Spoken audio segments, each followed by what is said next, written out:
I don't have the conventional chef, background where they used to cook with their grandmother and they used to pick fruits and vegetables out in the garden.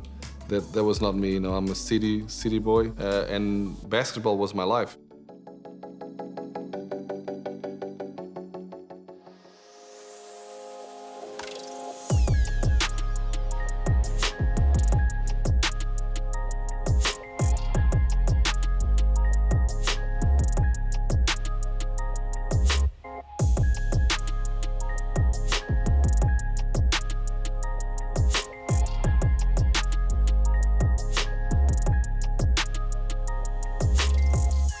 I had home economics, and in one of those classes, I had a guy that came in, he was a chef, and I got so interested that I ended up asking the lady that was responsible for the AFS program if I could go and visit the school. And then from the moment I walked into a kitchen, I realized that it was like love at first sight, I was really fascinated by the knife skills, the sauces, the soups. I realized that basketball was not going to be my future. In a way, I have to thank Michael Jordan, because without him, I wouldn't be a chef.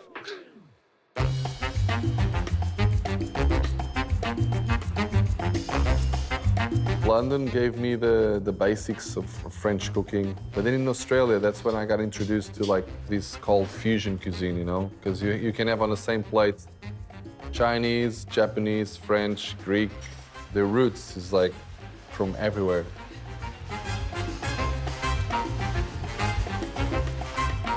Two things that I take from Asian way of cooking and way of thinking is the simplicity. Keep it simple, keep it fresh, and always focus for flavor.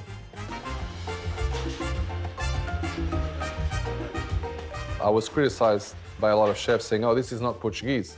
But I was trying to explain, but the recipes is all Portuguese. The flavors are Portuguese. Just the technique that I'm using is just not Portuguese. But now, this is perfectly normal,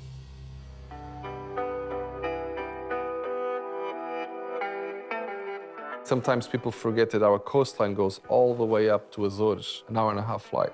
So you have all that coastline to fish. And we actually have one menu, in particular at Alma, that is called Coast to Coast, where it's an all-seafood menu, there's no meat. So you come out of the experience thinking, okay, this is only something that I can have in Portugal. So now, let's just do a fish soup. The idea now is we're gonna poach the prawn and the fish in the actual broth to flavor it more. It should taste like sea, fresh, ocean, I think the texture is the most important thing of the fish as well. Because fresh fish, in terms of flavor, it doesn't have a particular flavor, it just has that ocean, fresh taste. We're gonna have cockles, red mullets, goose barnacles, and the carabineiro. So it's quite a rich soup. We're talking about luxury seafood here. Just gonna add some seaweeds. So it's like the natural habitat of the fish. This is more or less my style, simple, elegant.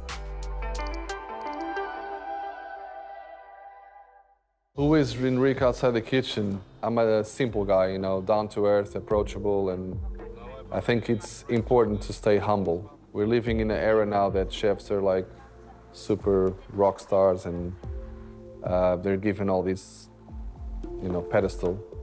And I never see myself in that sense, I think because I've traveled so much, I'm very curious about other people. I'm very observative. Curiosity keeps you motivated and keeps you going and keeps you wanting to search and learn more.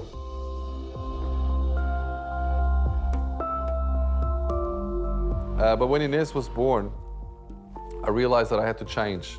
And sometimes it's very hard for a chef to manage the family, private life. That's I had two choices.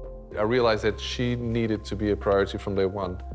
I couldn't do a lot of things that I probably would have liked to do, but it's not easy to be a father, as in running a restaurant, Every day you need to feed that relationship, you need to create that bonds, you need to be present, you need to be an example, and not everyone wants to do that, but in my case, I love being a father, so it's a great feeling.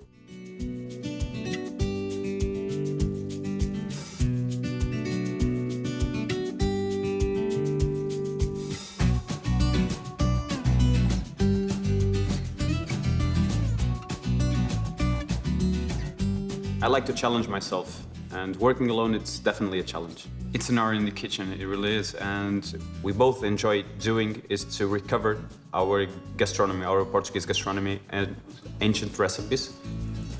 You need to have your own space to create and to have your ideas without all the fuss and all the noise. And Henrique, it's funny because he calls this his bat cave.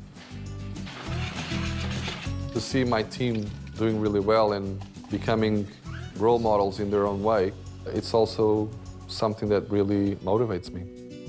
It's about being happy and being happy doing what you love doing.